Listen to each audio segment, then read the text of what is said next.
بسم اللہ الرحمن الرحیم۔ السلام علیکم ورحمۃ اللہ وبرکاتہ۔ قرآن پاک دیکھ کر پڑھنا۔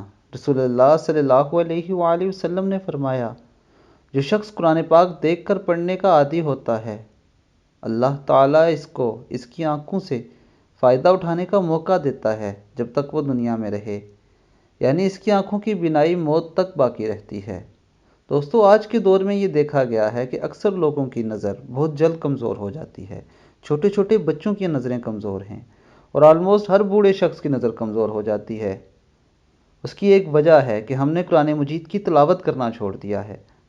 قرآن مجید انسان کے لیے ہدایت کے ساتھ ساتھ شفا بھی ہے۔ اگر کوئی اسے دیکھ کے پڑھتا ہے تو اس کی وجہ سے اللہ تعالیٰ اس کی بینائی کو پہلے سے زیادہ بہتر کر دیتے ہیں اور یوں موت تک اس کی بینائی باقی رہتی ہے۔ اس لیے دوستو، آپ روزانہ دن میں کم از کم ایک مرتبہ ضرور قرآن مجید کی تلاوت کیجیے۔ اللہ تعالیٰ ہمیں نیک عمل کرنے کی توفیق عطا فرمائے اور قرآن مجید کو پڑھنے کی اور سمجھنے کی توفیق عطا فرمائے۔ السلام علیکم ورحمۃ اللہ وبرکاتہ۔